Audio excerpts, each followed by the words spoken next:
really in the spirit of independent film, this movie was supposed to happen in November. And as in a creative process, you think it's going to happen one way and it doesn't. But I think the story was Lance kind of said, after a while, you thought about, you had this script, and then Lance said we should make it into a movie, and it sort of like went away for a while. But we were ready to go. Everyone flew in, and the money went away, and we were just sitting around on a November afternoon in the south end of Boston, going, well, we know there's a lot of money in the world. We just have to find it. And sure enough, we got the investors, and it ended up, going in the spring, and it was just, a much better time to shoot the movie. And that's the kind of thing. That's the cool thing about, doing independent film, is that there's such a feeling, on the set. There's such a camaraderie, and a sense of family, and a sense of, that something special is happening, not just all phoning it in. It just had a cool vibe. So it's nice to know that, it kind of translated. So, and I know it started with, obviously, the writer and director, but Lance really kind of went out there and made it happen. So, yeah, congrats. It's a great, it's a great point. But the story with the money is actually kind of funny, so I'll tell that one quickly, and then we'll let the film come in, I guess. But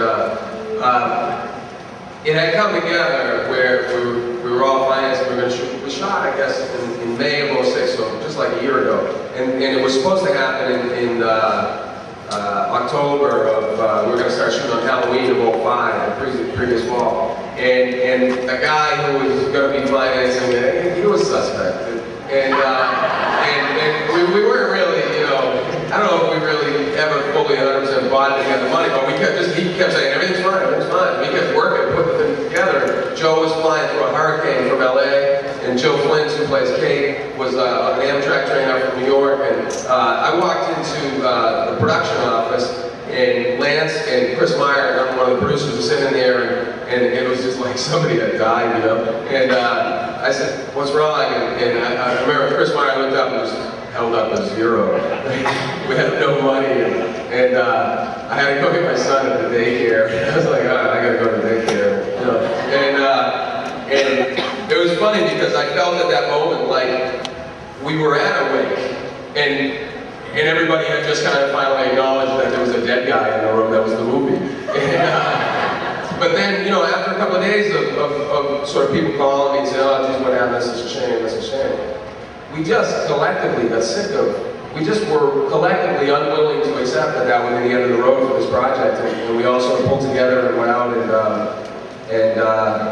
we found the financing and got to do it, the next spring, which worked out better. The weather was nice, the trees were green, and had we done it in the fall, I think Will and Ed's schedule would have allowed us to do it. So there were a bunch of kind of things that independent film's a funny world where you have to kind of rely on that serendipity of how people come in and how schedules change and all that. At the end of the day, it's a piece that I think we're all really proud of, and feel fortunate to have been involved with one another and to have sort of made this piece of work. So there might be time for one more question. No, we don't have the wire distribution figured out yet. But you're a genius. That's a great question, because it reminded me of something I was supposed to tell you, which is the website for the movie. It's called onbroadwaythemovie.com. There's a bi-weekly electronic newsletter that goes out that keeps people posted on all the different festivals and what, as we work on the wide release.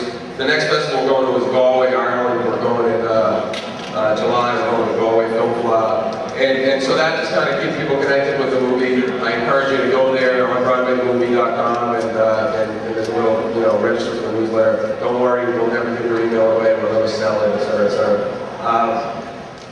So that's it, I guess,